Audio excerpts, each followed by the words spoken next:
ପାଖରେ ଠିଆ ହେଇଥିଲା ଲକ୍ଷ୍ମଣ, ଭରତ, ଶତ୍ରୁଘ୍ନ, ହନୁମାନ ପାଖରେ ଠିଆ ହେଇଥିଲା। ହନୁମାନ ପଚାରିଲା ପ୍ରଭୁ ଯାଉଛନ୍ତି କୁଆଡେ? ଭରତ ପଚାରିଲା ନନା ଯାଉଛ କୁଆଡେ? ରାମ କହିଲେ ଖାଇବାକୁ ଯାଉଛ କି ଆମକୁ ସାଙ୍ଗରେ ନଉନା? ରାମ କହିଲେ ମୁଁ କଣ ମନା କରୁଛି, ଆସ। ଆଇଲେ କେତେ ଜଣ? ସିଏ ଆଇଲେ ଭରତ, ଶତ୍ରୁଘ୍ନ, ଲକ୍ଷ୍ମଣ, ହନୁମାନ। ସିଏ ଆଇଲେ ଆଉ 4।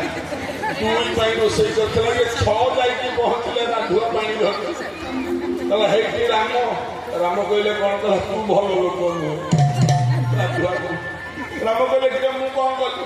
କହିଲା କହିଥିଲୁ ବା 2 ଜଣ ଆସିବୁ ବୋଲି, ଆଜି କଣ 6 ଜଣ ଆଇଲୁଣି? କାରଣ ତମର ପ୍ରତି ଏକାଦଶୀରେ କଣ 5 ଜଣ 6 ଜଣ ମେମ୍ବର ବଢୁଛନ୍ତି ତମର, ଆଜି କଣ 6 ଜଣ ଆଇଲୁଣି? ରାମ କହିଲେ ଯେତିକି ଦଉଛି ଦେ। କହିଲେ ମୋ ଭାଗ ମୁଁ ରଖିବି। କହିଲା ରଖିବି, ଯେତିକି ଦଉଛି ଦେ, ଦେଇଦେବା ଖାଇଦେବେ। ରାଧୁଆ ପଚାରିଲା ହେ ରାମ। ରାମ କହିଲେ କଣ? କହିଲେ ଆସନ୍ତା ଏକାଦଶୀ ଦିନ ତମେ 6 ଜଣ ଆସିବ ନା ବାବାଜୀ ପାଖରୁ ଆଉ 2 ମାଣେ ଚାଉଳ ଅଧିକା ଆଣିବ, ନହେଲେ ମୋ ପେଟ ପୁରିବ। କହିଲା ହଁ ଏମିତି ଯଦି ଡାକିବେ ଆମେ 6 ଜଣ ଆସିବୁ। ଚାଲିଲା। ପୁଣି 15 ଦିନ ପରେ ଏକାଦଶୀ। ବାବା ରାଧୁଆ ଡାକିଲା ବାବାଜୀକୁ। ବାବା। ବାବା କହିଲେ କଣ?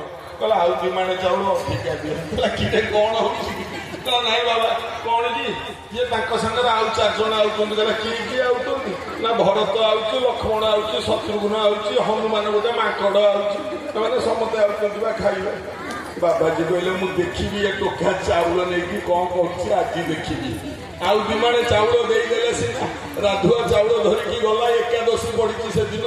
ଚାଉଳ ଧରିକି ଗଲା, ଜଙ୍ଗଲରେ ରୋଷେଇ କରିଦେଲା। କରିଦେଇକି ଆଜ୍ଞା ବାବାଜୀ ଲୁଚିକି ଦେଖୁଛି କୋଉ ରାମ ଖାଉଛନ୍ତି ମୁଁ ଟିକେ ଦେଖିବି।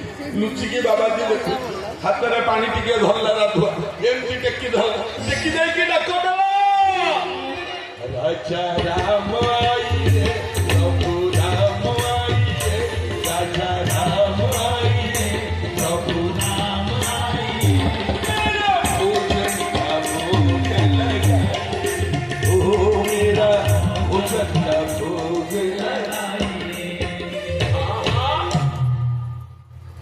राम लक्ष्मण